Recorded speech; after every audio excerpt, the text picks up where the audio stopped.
Okay, so today we're diving deep into mindfulness. It's everywhere these days, but what's the big deal? Well, it's more than just a trend. It's really about how to handle stress and just feel more balanced. Right, like finding your chill. Hmm? But how exactly do you do mindfulness? What does it actually look like? Basically, it's about being present in this moment, not caught up in the past or worried about the future. Okay, I get the present moment thing, but there's more to it, right? Yeah. It's also about noticing your thoughts and feelings without judging them, like Yeah. watching clouds drift by. You don't try to hold on to them. So if I'm feeling stressed, I don't try to fight it. Yeah. That seems kind of counterintuitive. Exactly. It's more about acknowledging it, like, okay, I'm feeling stressed right now. Just noticing it without getting swept away. Hmm, interesting. So how does simply noticing stress help me actually feel less stressed?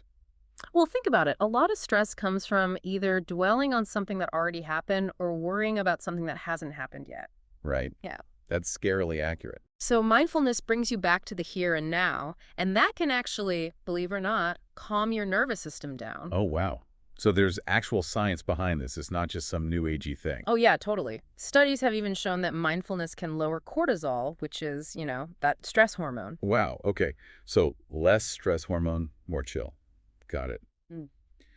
But meditation is a big part of mindfulness, right? Mhm.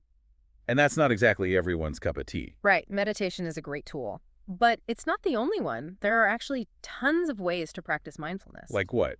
Give us the goods. Well, even something as simple as deep breathing exercises can be super effective. Really? Like just breathe and that's it? Well, there are specific techniques. One of my favorites is called box breathing. You inhale for a count of 4, hold for 4, exhale for 4, hold for 4, and then just repeat. 4, 4, 4, 4. Got it. Sounds pretty doable. Yeah, it's like a mini meditation you can do anywhere, anytime. There's also the 4-7-8 technique where you inhale for 4, hold for 7, and exhale for 8. Try them out, see what works for you. Okay, I'm adding those to my mental toolkit for sure. Ah. What about journaling? Can that be a mindfulness practice too? Absolutely. Mindful journaling is basically where you just write down whatever thoughts and feelings come up, again, without judgment, just letting it flow. So it's like having a conversation with yourself, but on paper. Exactly. And it can be really helpful for self-awareness. You start to see patterns in your thinking, and that can be really insightful. It seems like mindfulness goes way beyond just stress though, right? Hmm. I feel like it impacts other parts of our lives too. 100%. Think about your relationships, for example. Being more present can make you a better listener, which, let's be honest, we could all use a little help with sometimes. Totally. So I'm more present, I'm a better listener, and then what? Well, that can make you more empathetic, more tuned in to what people need, more compassionate. It's like by understanding yourself better, you can understand others better too. Wow. So mindfulness can actually make us better friends, partners, just better humans all around. Yeah, it's about showing up fully in your interactions, and that can have a ripple effect. I love that. Okay, so how do we actually weave mindfulness into our crazy busy lives? Well, you don't need to overhaul your entire schedule or anything.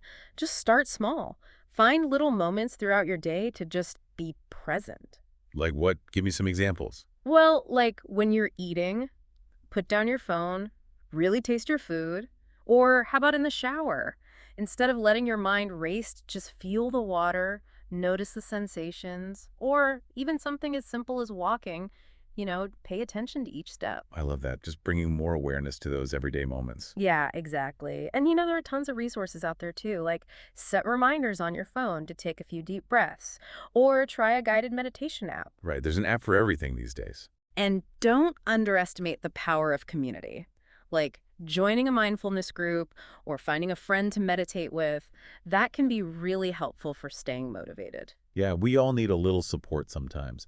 So it sounds like mindfulness isn't really about adding something new to your life, but more about changing how you experience what's already there. Exactly. It's a perspective shift. And as you explore mindfulness, I have a question for you to think about. What if instead of thinking, oh, I have to meditate, you thought, I get to have this peaceful moment? How do you think that would change your whole experience? That's something to chew on for sure. Thanks for this awesome deep dive. I feel like I learned a lot, and I'm actually excited to start incorporating some of these tips into my own life. That's what I like to hear.